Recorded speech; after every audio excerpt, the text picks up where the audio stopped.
Empathy is not just a nicety. It is a connecting point in our society.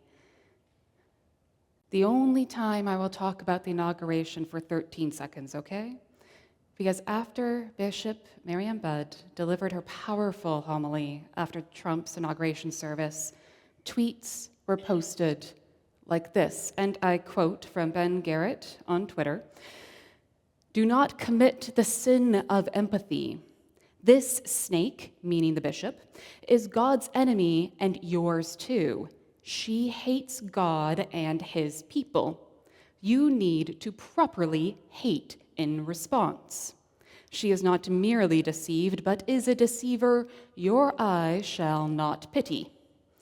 So saith the gospel according to Ben." This is not the first time empathy was considered a sin. Joe Rigney wrote The Sin of Empathy, Compassion and Its Counterfeits back in 2019, and it warns against being too compassionate to others because they could take advantage of that kindness. That empathy, too much of it, not guided by the voice of a God that says the world is a dark and scary place, will lead you astray. I'm not going to dive in too deep here, but let's leave it that when Jesus is telling us to cast out our nets, to fish for all those who are marginalized in the deepest of the deep, the furthest from love and hope that one can possibly be, and then someone says that that is sinful, I know that one of us is terribly mistaken. And I know it's not Jesus. So let's talk about why storytelling and empathy are a part of God's kingdom. After all, especially with this church, I'm not worried about anyone here intellectually knowing that caring about people is important, especially when we are in Black History Month. I know that we as a church, as a community, we know the stats and the numbers. We know the data before us. We know about racism in Canada and the US, especially around police brutality, discrimination in employment and schooling and healthcare, and the generational trauma of that impact on that centuries of bigotry has on both those who are oppressed and those who are descended from oppressors. Black History Month is not just about engaging in those numbers, it's about engaging in the stories. It's about engaging in our empathy. 13 years ago and change, I started dating my now husband, Greg. And I love many parts about him, but I think one of the best parts is the mother-in-law I got, Susan. I know not everyone will say that, and I stare at the ceiling. I know that mother-in-laws can be contentious, and that's okay, but as far as I go, I'm pretty fortunate. Susan has cared about stories for as long as I've known her. She writes everything. Journals, poetry, she wants everyone to write as well. You name it, write it down. Poetry, prose, whether it's good or bad, memoirs about your life, autobiographies, biographies, things that make sense, the fantastical, write it all down.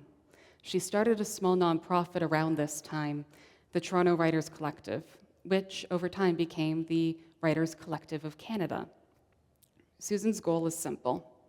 She asks people who have little experience writing their own stories to write it. Ta-da!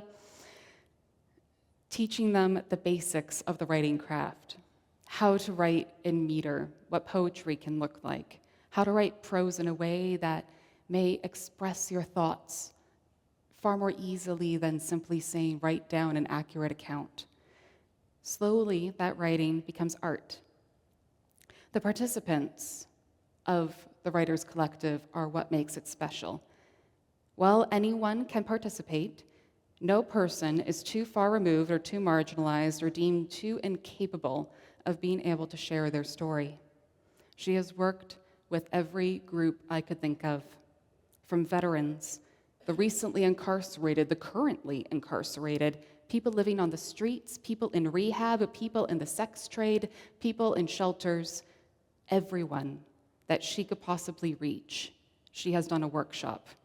She's done a workshop here at Soul Table years ago. People who have few chances to to share their own stories in their own words on their own terms now get the opportunity to do so. And while not everything is going to win a Pulitzer, it doesn't have to. They touch the soul. Storytelling is an ancient craft. It is as old as us communicating with each other. From the moment we were able to share complex emotions and concepts, we dove into sharing stories.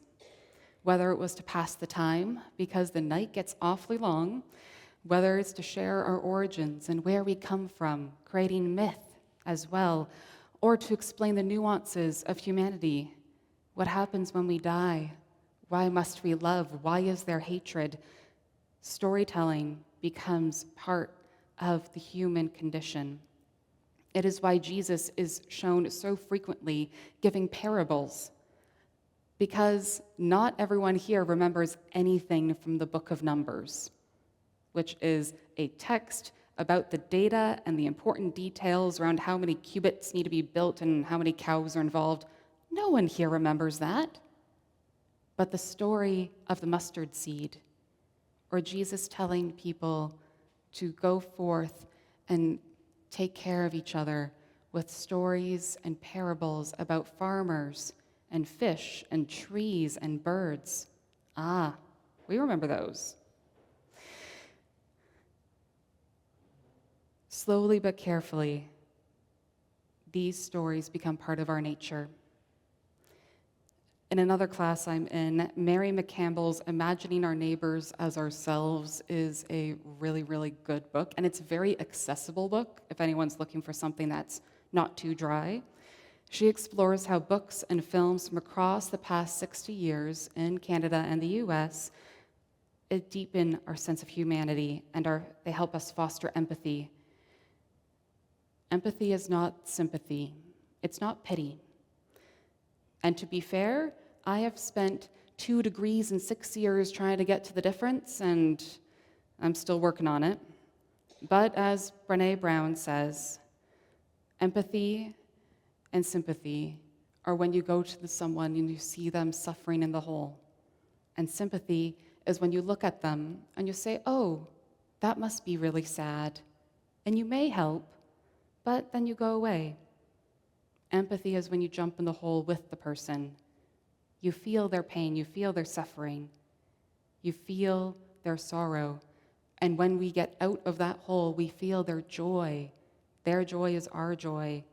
Their love is our love. Their hope is our hope. Empathy is how we connect with each other. As opposed to saying, oh, them over there, we say, us, all here. And I'm going to be honest, empathy can be bloody exhausting. It is.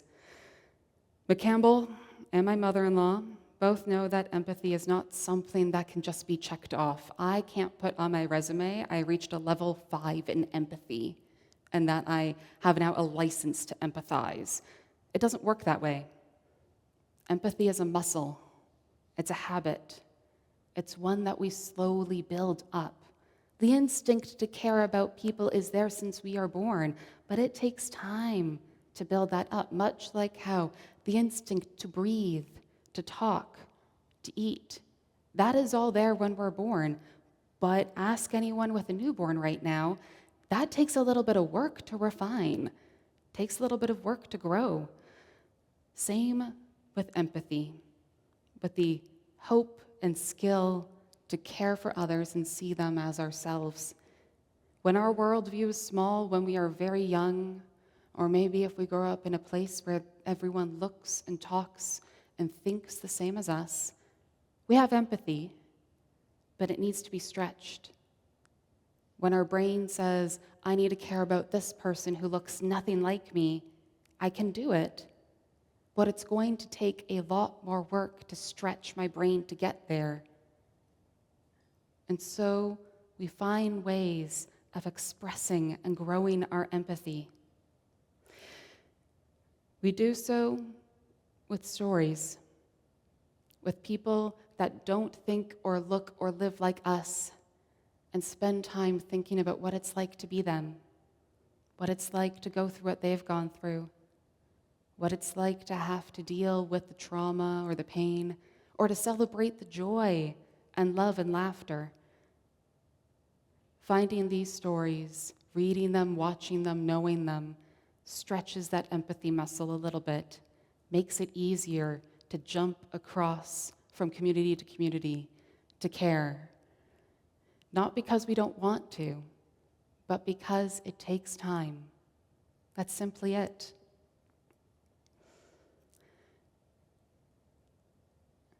It requires being willing to put on our shoes, to walk a little bit, find someone with different shoes and try them on and walk around a little bit more. I want you to think about the last time you were able to share a vulnerable story of yours. Sometime that you were able to share either heartbreak or something very, very precious to someone else, to a family member or a friend. Maybe it was your therapist, maybe a teacher, a neighbor, maybe a bartender. What was it like to share that story and have it received? For someone to say, I see you, I hear you. You went through a lot. What was that feeling like? Let's flip it around. The last time someone shared with you a story, a bit about themselves, whether it was heartbreak or joy, something that you felt was so vulnerable and so precious. It was a fragile glass that they put in your hand. And you realize, holy crow, this person trusts me a lot. What was that feeling like? To know that someone wanted to share this with you. That feeling is where Christ is. That feeling is where the Spirit is.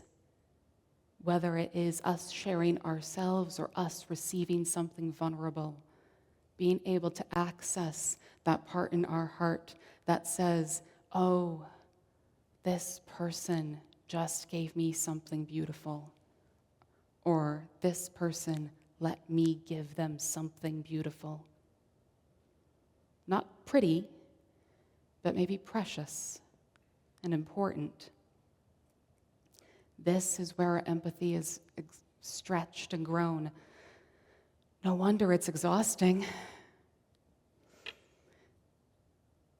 We are living in a world where empathy is needed more than ever, where we need to be able to see each other not just as a person, a cardboard cutout, a shadow against the wall, but as someone with a full story of dignity, of hope, of pain, that they have been through a lot, that we have been through a lot, that we are simply groups of humans trying to engage with all of that complexity. Because it is so much easier to think that everyone is simply a shadow against the wall. It is so much easier to pass policies, to not care as much, to think that their loss is not as big or important or special. But to be able to see each other as a full, complete human, to know their story, suddenly caring gets a whole lot easier. And it gets a whole lot easier to say we, as a society, must care for each other. In the short run, it's easy enough to say I'm going to not care or worry or I'm going to move on. But in the long run, for all of us, it's worth it to sit with each of those stories, to grow our empathy a little more, and to say, now that we care, what will we do with it? To be willing to encounter people who are far beyond ourselves, to hear their stories and to know their pain and joy, their love and their fear. That is when we see Christ in others, and others see Christ in us. This is the importance of months like Black History Month, along with Asian History Month and Indigenous History Month and Pride Month and all of the commemorative calendar points. They're not there so that we could check them off and say, yes, we are good. We're good to go. It's not to grandstand and it's not to wallow. It is because there are times when we stretch out those empathy muscles. There are times we grow just a little bit further. There's times we grow a little bit kinder. Just like every Christian holiday is a chance for us to see Christ, these commemorative times are a chance to see Christ in others, and for others to see Christ in us. We are being asked to cast wide nets for people, to go fishing. Let's fish with empathy. Let's cast nets of empathy out and say to everyone, I want to hear your story. And if you like, I'd like to share mine. And together, we will see Christ in each other. May it be so. Amen.